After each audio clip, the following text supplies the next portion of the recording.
kweduno mabuja tauya nadzo nhau dzozuwa rochipfumba mwedzi waGumiguru. Nyasi tiri kutandano nyaya inohwadza yokuaitika kuMbare Musika. Mwoto wakagwarasha zvinhu, mwoto wakaita kupedza zvinhu zvowanhu wangauya kutenga nokutengesa. Mabuja pakaita kunyangariwa, wanhu wandoita kulinga kudari, mwoto uchipfuta palibe kana chasara pazvinhu zvawanga wainazvo zvazvirimo imomo. Wabatiwa nomwoto uyu, palibe chizvino. Wamwe wagotoreketa kuti kwaino mari dzedu tiri kuchengetera imomo kuti zviite nyore tireke kugotewa nematsotsi pakuenda kumba. Tsotsi rikatiteera rinoboya palibe chinhu. Kuno rererere pakaita kunyangariwa. Ndipo munotoona kuti nhamo yekusaiya mabhengi masvinu, nhamo yekuita upfumi hunotekedzwa zvakanyangarisa, vanhu vanosha kuendesa mari kumabhengi. Dai kuri kuita kusvinu koka mari ingadai iri mubhengi palibe chatsva, zvinhu zvandotsvawo, asi mari inoramba iripo. Kuno apa idi zvaita kunyangara. Rekai tione kuti zvinopera sei. Wana madzima mvura pawauya kodzima mvura iyi, wanga waperehwa nomvura pokare, wandodzima zvishoma kwaperehwa nemvura. Mabuja pakaita kunyangariwa. Heno hwendo huno rekai tirambe takaringa. Nyasi kanzuru yochitumwiza yagotoburika iri kureketa ipapa kuti ngoti mbwirai tsitsi warume, kwai isusu tiriita kutambudziwa nonyaya yekusaika kwemvura iyi. Kwai kanzuru iri kuboya mvura inoita marita miliyoni ribodzi kana kusvikira pamamiliyoni 3 inondouya musi wechishanu, musi mugoera nomusi wosondo. Mazuva 3 basi kana yauya ndo painouya ipapo. Pamwe pese panenge palibe mvura pakaita kunyangariwa. Paino kanzuru iyi tiri kuboya mamiliyoni marita 3, asi isusu tinofanira kunge tichitowana mamiliyoni marita 45 pazuva ribodzi. Zvaita kunyangariwa Mhanduwe. Heno kuti zvinosvika chiri kutohwadza ipapa kutoti tikaringa nokwedu buja, kwedu takatoita kunyangariwa, tikuerengiwa bapa vanhu vari kube mvura, nekutoti isusu kana iri kutomboya zuva ribodzi tiriibe Mhanduwe, pakaita kunyangariwa. Heno kuti kanzuruwo wari kumbofungeiko nokutoti ipapa kana zvibhorani chaizvo zvinogumisira zvaita kupwa kunze kwokuti zvakatoisiwa pano zvitubu. Kuno zvitubu zvinonzi zvinobvumiwa kucheriwa mvura nomakapu zviizvi. Mabuja heno idi rekai tirambe takaona kuti zvinoperera sei, asi zvirikuita kuhwadza. Iwo mwedzi watabva yuyu ndo pakatanda kunetsa mvura, kusaika kwayo zvachose zvokutoti palibe kana iri kuuya yacho. Vari kutengesa wakati mvura inonwiwa nomari anoyusa. Kuno wana mbuya waribe mayusa wavo wanoyaboyepi. Hwendo huno apa nzara yakati gara matunduru, kwakutoita kugara uchiita kufunga kuti ukafunga zvomvura woita kuhwadziwa, ukafunga zvomvura woita kuhwadziwa. Heno mabuja rekai tirambe takazviringa kuti zvichapera nopapi, asi tiri kundoimba kuti yawe wanotinunura masondo ari kuteera wamunangari wano hurumende yavo nemakurukota avo wanga waripo pamuzinda waZANU-PF unoikiwa vanhu wavo paHeroes Eka. Ipapo waita zvokumuika iye Tshinga Dube. Rekai azorore, anga achembera kaya hwarawa. Kwai zvagonzi nevakuru matsotsi anogera nabando zvakiitika. Chabangu naWashman vari kuita kukakaritsana ipapa, kukakaritserana mari kaya kauya iya kubva kuZANU-PF. Wakomana pakaita kunyangariwa. Uyu Chabangu ari kuti Washman ndiye mutungamiri webato roCCC. Washman ari kuti Chabangu ndiye munhu ari mabharani mukuru mubato rose. Unobva waona kuti idi sukunasai chaiyo. Rekai tirambe takairinga kuti ichapera sei iyoyo. Tinoranga hatichikunyepai. Kambani yomugodhi yowaChina yoSouth Mine yagoreketa kuti aiwa kwai pwito dziri kuitika. Mapwapwa aya ari kureketiwa kuti kwai tiri kusukisa mabasa wedu matoireti aribe kana zvinhu zvokusenzesa kana zvino magirovhosi noinei aiwa batinoita paizvozvo kubatiwa kombavha zvakunoita. Regai tirambe takapalinga ipapa, pachatanikiwa chete tinokunyepai mabuja akapa zvinenge zviri kuitika. Tarendi Madungwe anozviti ndimuprofita agotopona jere, kupinda jere paya abva anzaiwa tambokumisa kupinda mujere, asi unoenda kobatsira vanhu mahara, community service pachirungu, kuti ureke kugopinda mujere. Tikutotenda kuti aapona, asi wangadai wandokakwechedza uku agopita achebasa rekutyaira, aribe rezinesi rekutyaira, kwakurovera motika dzevanhu kairi kese. Munhu anojairira yuyu. Rekai tirambe takapalinga ipapo. Uku wanhu wakuhurungwe wapona. Tiri kufara kuti magweta anoira kodzero dzevanhu Zimbabwe Lawyers for Human Rights zetelechara wagoreketayo kutoti aiwaba watoenda kumatare wakachema kuti igoitai kuti vanhu vedu vareke kugobisiwa munzvimbo dzavari wavo. Iwo bva wanzaiwaba wachabisiwa ba. Kana hurumende ikatoda kuwabisa inotofanira kuti ndaenda kudare pokare kuti ikone kuwabisa munzvimbo dzavari. Tikuramba tichizvitenda izvi. Zvinobatsirawo nesu nyangwe isusu tiri buja, zvikazosvikawo kuti maada undogumawo nzi pamuripo tichakudaiba, munokwanisa kuenda kumatare pokare kuti aiwa pano nyaya iripo kare yakanzi hazviitiwe ba. Kunorekai tizvitende izvozvo. Tinoramba takalinga hedu kwazvinenge zvichienda. Apa mapurisa nyasa apa mureketo ari kureketayo kutoti kwai mamiliyoni 4 akabiwa. Aya tataboya ba kuti akaendesiwepi, kana kuti wakaya bandi anani, kana kuti zviri kuenda nokupi. Kwai ipapa takutobatsirana nori kuSouth Africa kuti watibatire wanhuwo. Idina yawe pakainyangariwa. Regai tirambe takazviringa. Pokare mapurisa kwai no Herald agotiwo abata gurupu rovanhuwo paWhatsApp vari varume vanoita zvechingochani. Kwai wabata gurupu rinovanhu vanotopfuura churu chibodzi warimo mugurupu ro paWhatsApp ro.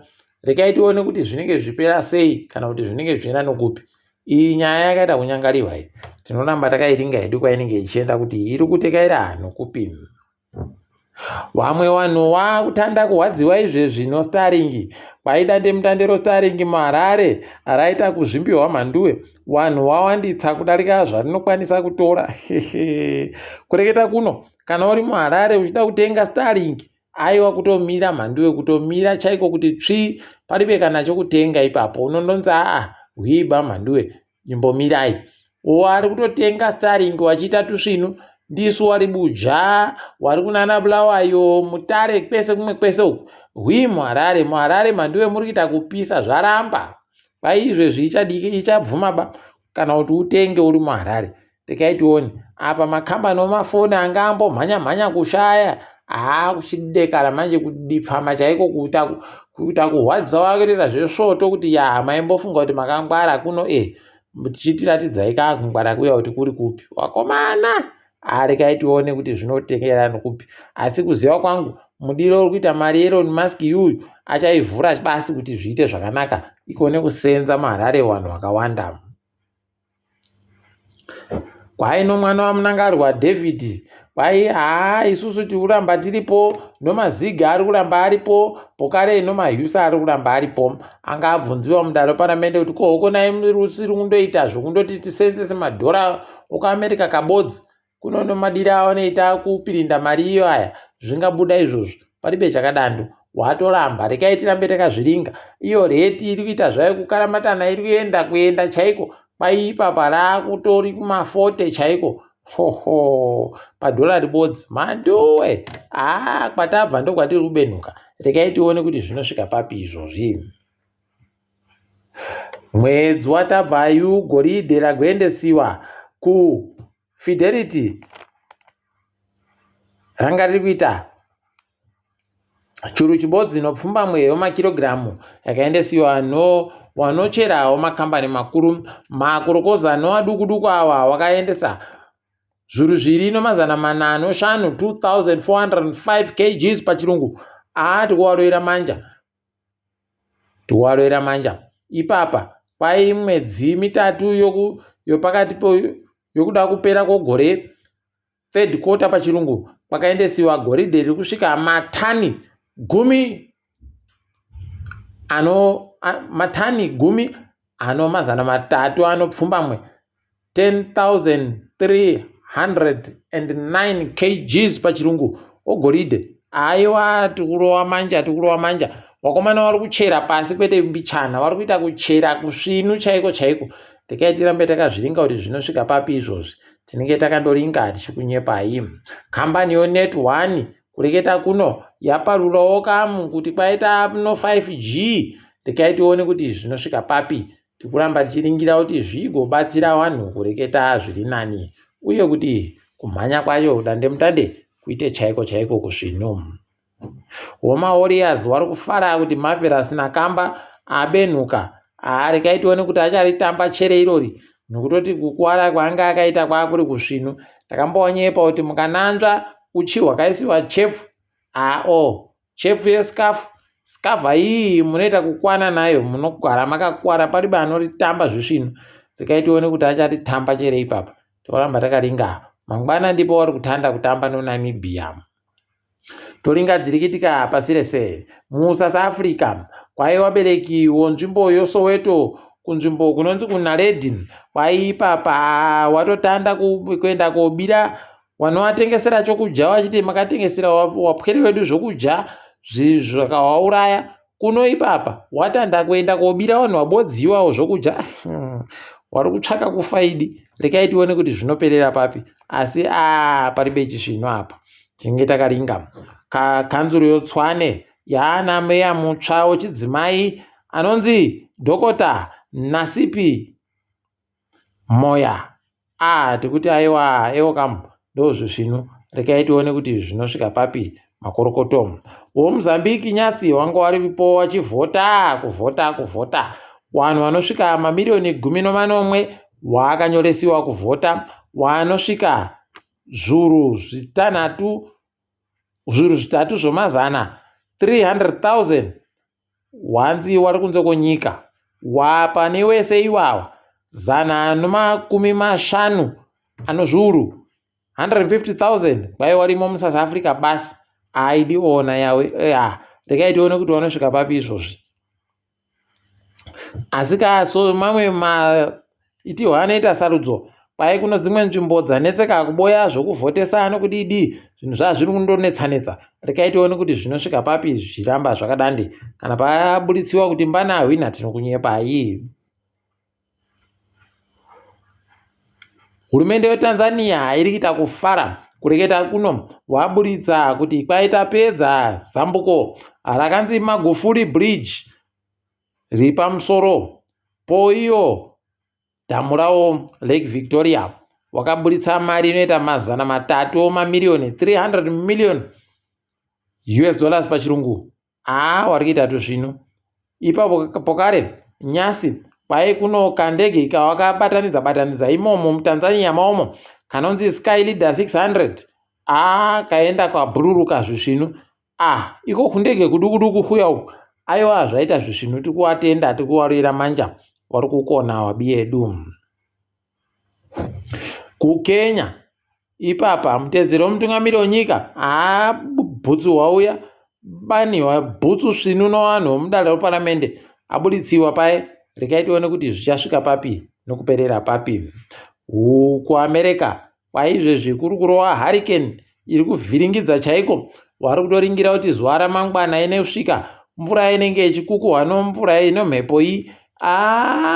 Mhanduwe kwai inenge ichitoita kurepa mamita 3 kusvika kuribe chinosara. Hwendo huno yakaita kuvhurira kuita kubheurira chaiko.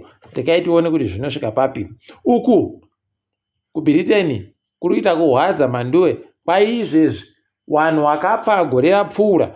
Wapfuura vanhu vakazvawa muBritainmo. Orererere kunonga wandopeka namadzibaba mavhiza wakandopa ana madzibaba akabodzibadzi.